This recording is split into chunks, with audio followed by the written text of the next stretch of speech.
Halo semuanya, saya adalah kreator dari Stargazer Ball Kingdom.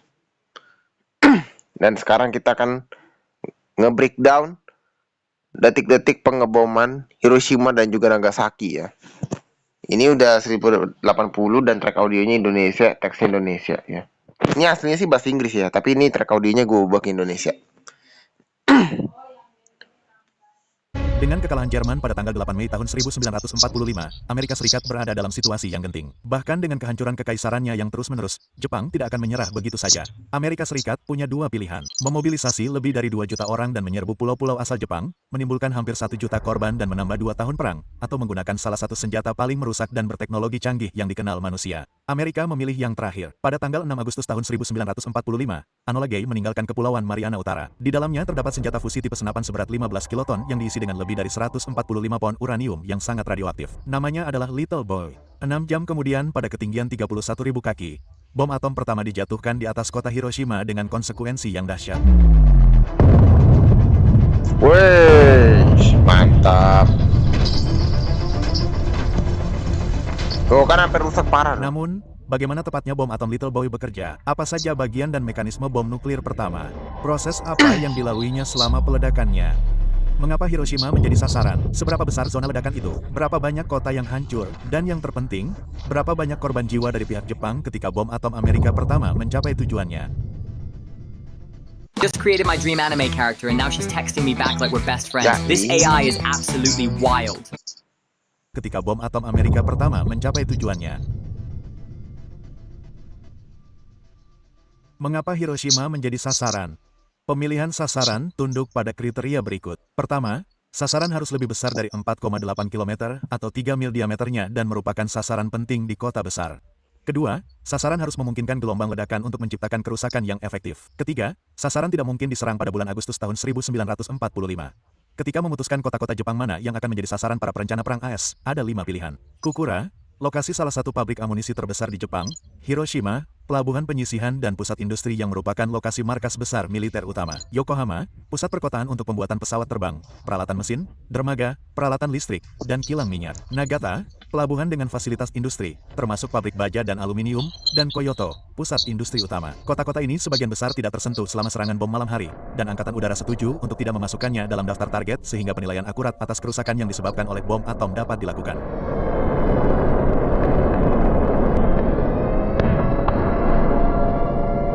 Wesh.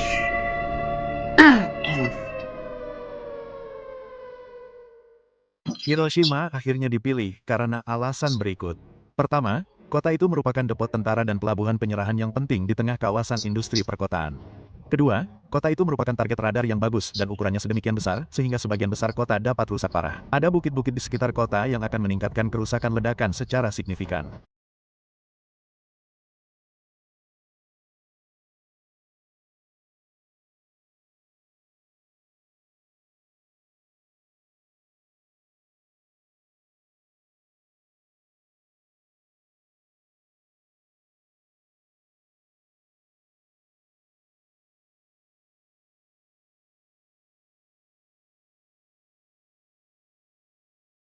Untuk memahami cara kerja Little Boy, pertama-tama kita perlu memahami bagian-bagian senjata nuklir. Di bagian belakang senjata terdapat sirip ekor kotak yang menstabilkan bom saat dijatuhkan dari udara. Di dalamnya terdapat 3 primer senjata listrik yang merupakan perangkat yang bertanggung jawab untuk memulai muatan konvensional yang akan mendorong proyektil ini dengan kekuatan ledakan. Di sini terdapat cakram karbida tungsten proyektil, dan bagian terpenting adalah cincin proyektil berongga uranium-235. Peluru cincin proyektil dilubangi dan dirancang agar cincin target dapat masuk. Bahasa Indonesia, beratnya sekitar 89 pon sementara cincin target uranium depan beratnya sekitar 56 pon. Secara keseluruhan, bom tersebut berisi sekitar 145 pon uranium yang sangat radioaktif. Semua mekanisme dan bagian ini terbungkus dalam laras senapan bore halus 6,5 in. Di hidung bom terdapat landasan penyerap benturan dan tepat di atasnya terdapat sumbat karbida tungsten yang berisi 4 inisiator polonium. Inisiator polonium memastikan reaksi berantai nuklir terjadi saat bom dijatuhkan. Di permukaan bom atom atau port penginderaan barometrik dan manifold, barometer mengidentifikasi ketinggian yang tepat untuk peledakan. Setelah ketinggian yang diperlukan tercapai, barometer mengaktifkan altimeter radar fusi Archie, yang merupakan objek melengkung yang menyiapkan bom untuk peledakan. Sekarang, mari kita lihat bagaimana bom nuklir ini bekerja dalam format langkah demi langkah dasar. Langkah nomor 1. Sebelum bom dijatuhkan, ketiga sumbat pengaman ditarik satu demi satu. Langkah nomor 2. Pintu bombay terbuka dan bom jatuh karena gravitasi. Ketika dilepaskan, baterai internal 24 volt akan menyalakan timer. Setelah 15 detik, bom akan berada sekitar 3.600 kaki dari pesawat.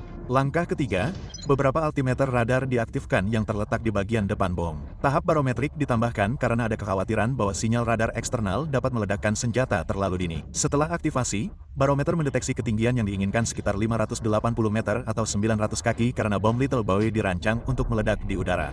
Langkah keempat, untuk memastikan deteksi akurat ketinggian akhir bom, beberapa altimeter radar digunakan. Proses ini melibatkan pengukuran ketinggian di atas tanah dan di bawah bom melalui pengaturan waktu perjalanan dan refleksi gelombang radio. Setelah ketinggian yang benar terdeteksi, sakelar penembakan aktif. Langkah kelima, sakelar penembakan menyalakan 3 primer senjata Angkatan Laut di sumbat sungsang. Langkah keenam, 3 primer senjata Angkatan Laut memicu muatan peledak yang terdiri dari 4 kantong bubuk yang direndam, masing-masing berisi 2 pon mesiu. Langkah ketujuh, muatan peledak meluncurkan proyektil uranium pada kecepatan 300 meter per detik. Langkah ke-8, untuk inisiator polonium yang ditempatkan pada tungsten karbida, memulai reaksi nuklir. Langkah ke-9, disinilah fisi nuklir terjadi.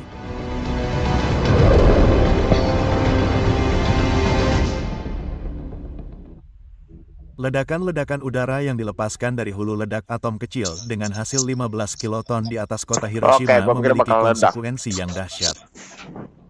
Ini berledakannya nih. Wih.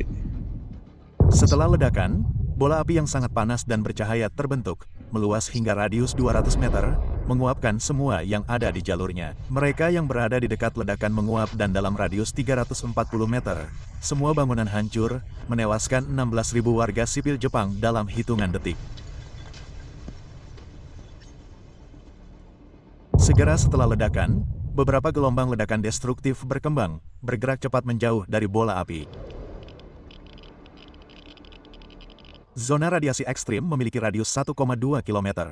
Di sini, warga sipil Jepang menerima dosis radiasi pengion 500 rem, yang kemungkinan berakibat fatal dalam waktu sekitar 1 bulan. 15% dari korban selamat akhirnya meninggal karena kanker akibat paparan radiasi.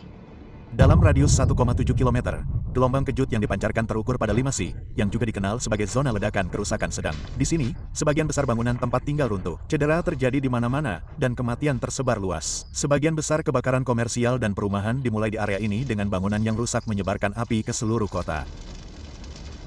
Dalam radius 1,9 km, karena suhu bom yang sangat tinggi, gelombang kejut yang dipancarkan mengandung radiasi termal tingkat tinggi, yang menyebabkan luka bakar tingkat 3 dan pakaian langsung terbakar. Luka bakar tingkat 3 meluas ke seluruh lapisan kulit dan seringkali tidak menimbulkan rasa sakit karena rusaknya saraf nyeri. Hal ini menyebabkan banyak orang mengalami jaringan parut atau kecacatan yang parah dan dalam kasus yang parah seringkali memerlukan amputasi anggota tubuh yang terbakar. Akibatnya, sekitar setengah dari orang-orang yang berada dalam jarak 340 meter dan 2 km dari ledakan tewas akibat puing-puing, asap, bangunan yang runtuh, dan penyakit radiasi, yang berarti sekitar 67.000 korban jiwa tambahan dari Jepang selama periode 60 detik.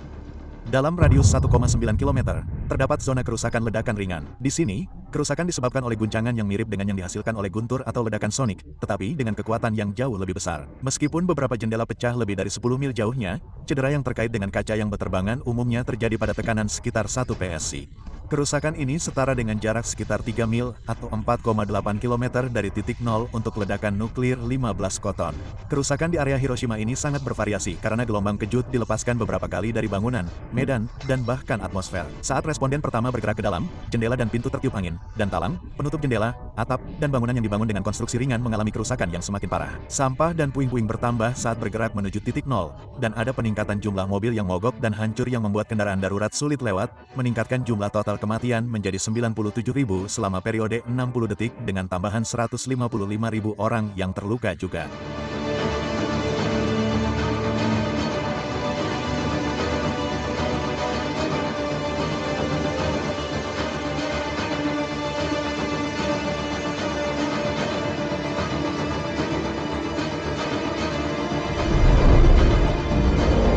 Panas di sini. Wush, mantap. Wow.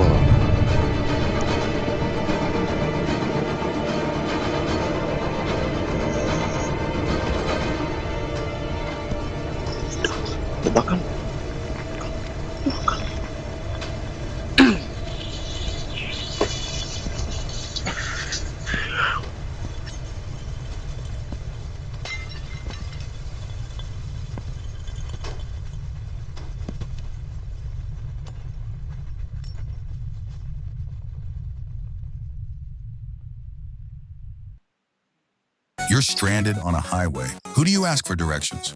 Straight ahead, if you dare trust me. Make a left and keep your alibi handy. The road is that way, if you can leap that far.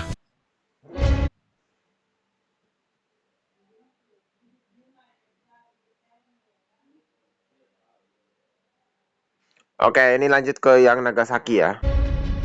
Pada tanggal 6 Agustus tahun 1945, salah satu senjata berteknologi paling canggih yang pernah dikenal manusia digunakan untuk pertama kalinya di kota Hiroshima, Jepang. Senjata fusi tipe senapan seberat 15 kiloton yang diisi dengan lebih dari 145 pon uranium radioaktif tinggi. Sebuah bom atom dijatuhkan, bocah kecil.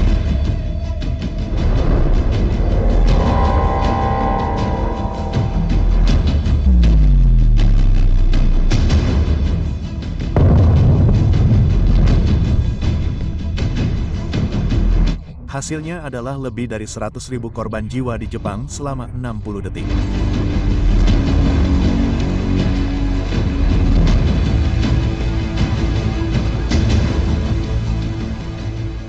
Meskipun banyak analis militer percaya bahwa satu ledakan nuklir di daerah berpenduduk besar akan cukup untuk mengakhiri Perang Dunia Kedua dengan cepat, Jepang bertekad untuk terus berperang. Sementara itu, bom atom kedua yang diberi nama Fat Man siap digunakan. Tanpa tanda-tanda dari pemerintah Jepang, keputusan telah dibuat untuk menyerang kota lain. Kali ini target utamanya adalah Kakura dan target sekundernya adalah Nagasaki. Misi dimulai dengan cara yang mirip dengan serangan di Hiroshima, yaitu apakah pesawat pengintai B-29 dikirim untuk mengintai target di pagi hari. Enola Gay kembali mengudara untuk mengukur kondisi di atas Kakura, sementara Mayor Charles Sweeney akan mengemudikan pesawat pengantar B-29 yang disebut Boxcar. Akan tetapi, selama pemeriksaan pra-penerbangan, ditemukan bahwa pompa bahan bakar untuk salah satu tangki cadangan mengalami malfungsi, yang secara signifikan mempersingkat waktu B-29 dapat tetap berada di udara. Setelah diskusi singkat, keputusan dibuat untuk melanjutkan misi. Pada pukul 3.47 pagi, Boxcar dan pesawat pendukungnya, Great Artiste dan Big Sting, lepas landas dari Pulau Tenin dan menuju ke titik pandang ronda di Pulau Yakushima. Tidak seperti misi 3 hari sebelumnya, operasi ini jauh dari lancar. Setelah 2 jam terbang, lampu peringatan merah pada monitor sekering Fatman tiba-tiba mulai berkedip, yang menunjukkan bahwa beberapa sekering bom telah diaktifkan. Khawatir bom akan meledak dengan sendirinya, spesialis senjata Frederick Ashworth pergi untuk menyelidiki dan menemukan bahwa teknisi darat secara tidak sengaja salah menyelaraskan 2 saklar sirkuit. Ashworth dengan cepat menyelesaikan masalah tersebut dan setiap orang di pesawat itu menghela napas lega. Ketika Boxcar tiba di Pulau Yakushima pukul 9.10 pagi, RT yang hebat segera bergabung, tetapi tidak dengan Big Sting. Meskipun disuruh menunggu tidak lebih dari 15 menit, Mayor Sweeney berputar selama 40 menit lagi, menunggu B-29 terakhir. Sayangnya, Big Sting tersesat di awan tebal dan tidak akan berhasil mencapai titik pandang Rende. Setelah menerima kabar dari Enola Gay bahwa cuaca di atas Kakura menawarkan jarak pandang yang cukup untuk menjalankan bom, Sweeney memutuskan untuk melanjutkan misi dan menetapkan arah ke Kakura. Pada pukul 9.50 pagi, Batman dipersenjatai dan kru mempersiapkan diri untuk momen klimaks yang akan datang. Sementara itu, kondisi cuaca mulai memburuk di atas Kakura tepat saat Enola Gay telah meninggalkan area tersebut. Lebih buruk lagi, serangan Jepang disiagakan setelah keberangkatan pesawat cuaca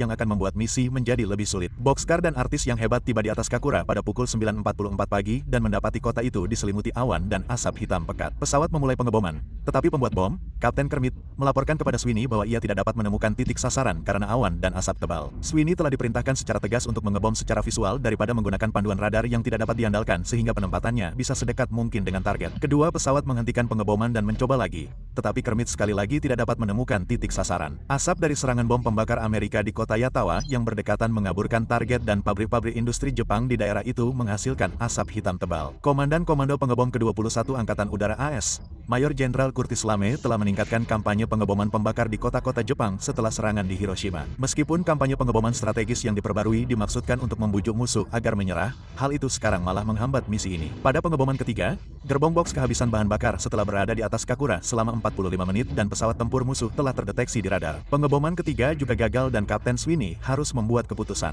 Jika ia terus menunggu kondisi membaik di atas Kakura, ia akan berhadapan dengan pesawat pencegat Jepang. Ia dapat membatalkan misi dan melakukan pendaratan darurat di Okinawa dengan Fatman masih di dalamnya. Atau ia dapat melanjutkan ke target sekunder Nagasaki, yang berjarak 95 mil jauhnya. Pada pukul 11.32 pagi, Sweeney memutuskan untuk pergi ke Nagasaki bersama artis yang hebat. Kota Kokura terhindar dari kehancuran sebagian kejadian berkat penundaan di Pulau Yakushima yang memunculkan ungkapan Jepang, Gakuralak, untuk menggambarkan keberuntungan yang terhindar dari kemalangan besar. Sekarang kota Nagasaki dalam bahaya. Kota Nagasaki adalah salah satu pusat industri terpenting di Kekaisaran Jepang. Dua pabrik Mitsubishi beroperasi di dalam batas kota, termasuk pabrik torpedo Mitsubishi yang memproduksi torpedo Longlands yang terkenal secara massal. Selain itu, kota berpenduduk 286.000 jiwa ini merupakan rumah bagi kawasan pelabuhan utama dengan galangan kapal yang penting bagi upaya perang Jepang. Super Fortress hanya membutuhkan waktu 34 menit untuk tiba di Nagasaki, tetapi Mayor Sweeney kecewa melihat kondisi cuaca di sini juga memburuk. Setelah berunding dengan kru selama 2 menit, Sweeney memutuskan untuk melakukan satu kali lintasan lagi di atas target. Jika pembom tidak dapat menemukan target, pemboman akan dibatalkan. Pada pukul 11.58 pagi,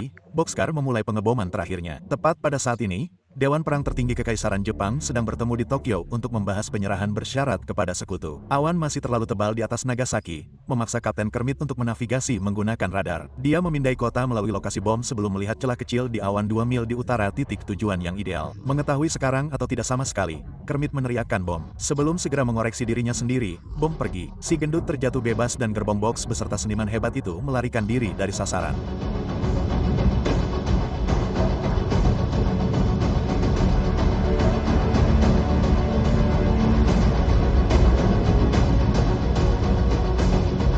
One photo can be turned into a Ya ampun, udah popular iklannya. video. Upload one of your photos. Choose a prompt template. Oh, nggak ada yang gue pikir udah selesai. Udah selesai mah beli gue stop nih video. Nah ini nih, segmen. Harusnya kuning ya. Untuk memahami cara kerja si gendut, pertama-tama kita perlu memahami bagian-bagian senjata nuklir. Dimulai dari bagian belakang, kita memiliki ekor parasut California, yang dimaksudkan untuk menstabilkan senjata saat dijatuhkan dari ketinggian 9.000 meter.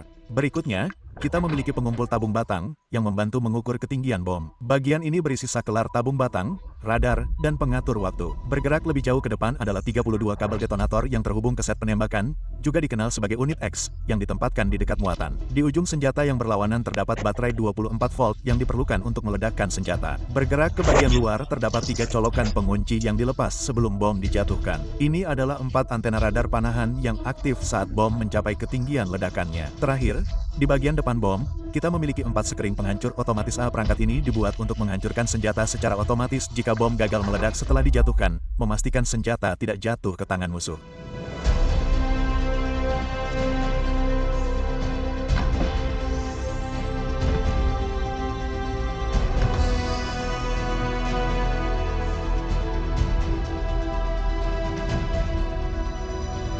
Di jantung senjata terdapat generator neutron internal. Komponen ini bertanggung jawab untuk memancarkan neutron yang penting untuk reaksi berantai nuklir. Di dalamnya terdapat palet berilium dan cangkang berilium dengan paku-paku yang mengarah ke dalam yang terbungkus dalam polonium, zat radioaktif yang memancarkan partikel alfa. Seluruh rakitan generator neutron berdiameter 2 cm. Di sekeliling generator neutron terdapat material fisi utama. Bola plutonium seberat 6 kg yang sangat radioaktif berukuran sekitar 9 cm yang terbungkus dalam bola konsentris lain dari uranium-238 yang sangat radioaktif. Kombinasi mematikan ini bertindak sebagai reflektor neutron yang meningkatkan efisiensi fisi yang diperlukan untuk detonasi. Di sekeliling bola uranium terdapat cangkang plastik berlapis tipis yang terbuat dari termoplastik akrilik yang diperkaya dengan boron. Komponen ini menyerap neutron yang bergerak lambat, mencegah terjadinya pradetonasi. Komponen penting untuk reaksi fisen terbungkus dalam lapisan aluminium tebal yang dikenal sebagai pendorong aluminium, yang secara seragam mentransfer gelombang kejut dari bahan peledak ke inti uranium. Bola aluminium dikelilingi oleh 32 blok bahan peledak yang lebih cepat, yang terdiri dari 61% RDX dan 39%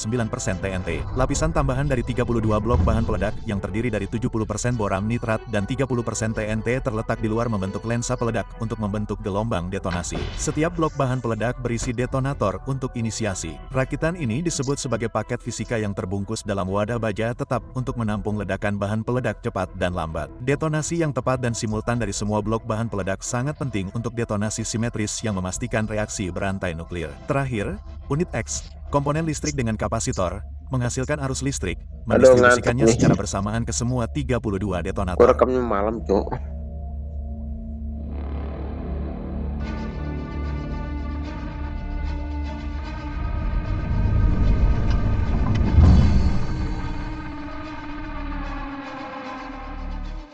Sekarang, mari kita lihat bagaimana bom nuklir ini bekerja dalam format langkah demi langkah dasar. Langkah pertama, Sebelum bom dijatuhkan, ketiga colokan pengaman ditarik satu demi satu. Langkah kedua, pintu bombay terbuka dan bom jatuh karena gravitasi. Saat dilepaskan, baterai internal 24 volt memulai penghitung waktu. Setelah 15 detik, barometer mendeteksi ketinggian yang diinginkan, mengaktifkan beberapa altimeter radar yang terletak di bagian depan bom. Tahap barometrik ditambahkan karena adanya kekhawatiran bahwa sinyal radar eksternal dapat meledakkan senjata terlalu dini. Langkah ketiga, untuk memastikan deteksi akurat ketinggian akhir bom, beberapa altimeter radar digunakan. Proses ini melibatkan pengukuran ketinggian di atas tanah dan di bawah bom melalui pengaturan waktu perjalanan dan pantulan gelombang radio. Langkah keempat, setelah ketinggian yang tepat terdeteksi, sakelar X-Firing aktif, mengirimkan sinyal melalui 32 kabel ke detonator peledak. Langkah kelima, muatan luar yang lebih cepat meledak ke dalam, diikuti oleh cincin bahan peledak bagian dalam, menciptakan gelombang kejut cekung. Langkah keenam, ledakan menjalar ke pendorong aluminium,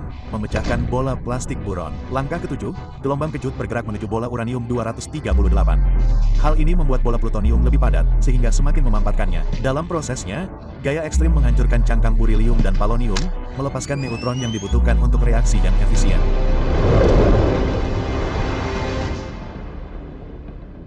Ledakan bom udara yang dilepaskan dari satu hulu ledak atom Fatman dengan hasil 21 koton di atas kota Nagasaki menimbulkan konsekuensi yang sangat buruk. Setelah ledakan, bola api yang sangat panas dan bercahaya terbentuk, meluas hingga radius 222 meter, menguapkan semua yang dilaluinya. Mereka yang berada di dekat ledakan menguap dan dalam radius 760 meter. Semua bangunan hancur, menewaskan 16.000 warga sipil Jepang dalam hitungan detik.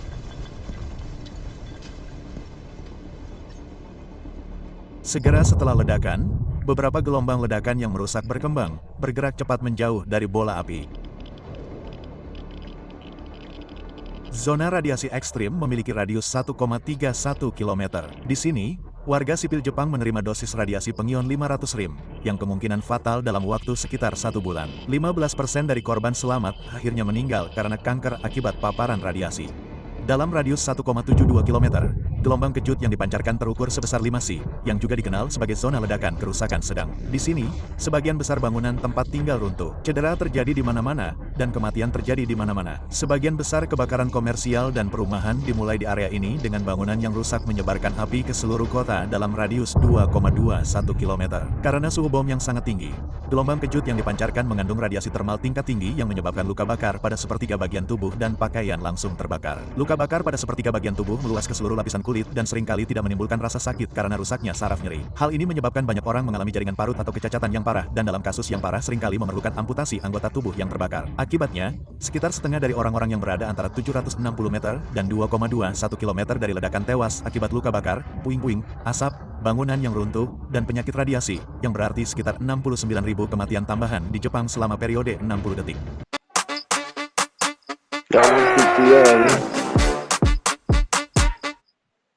Kematian tambahan di Jepang selama periode 60 detik.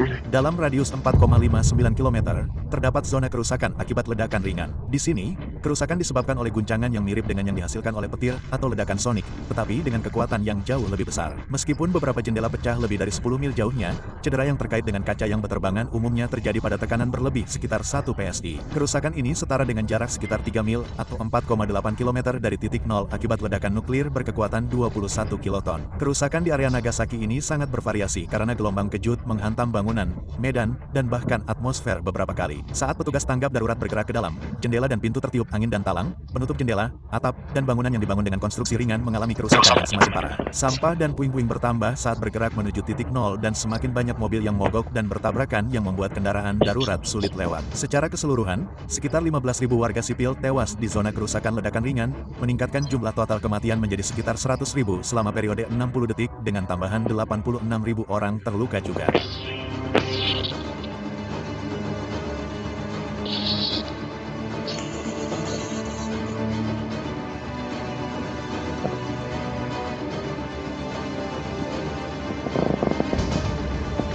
Panas, panas.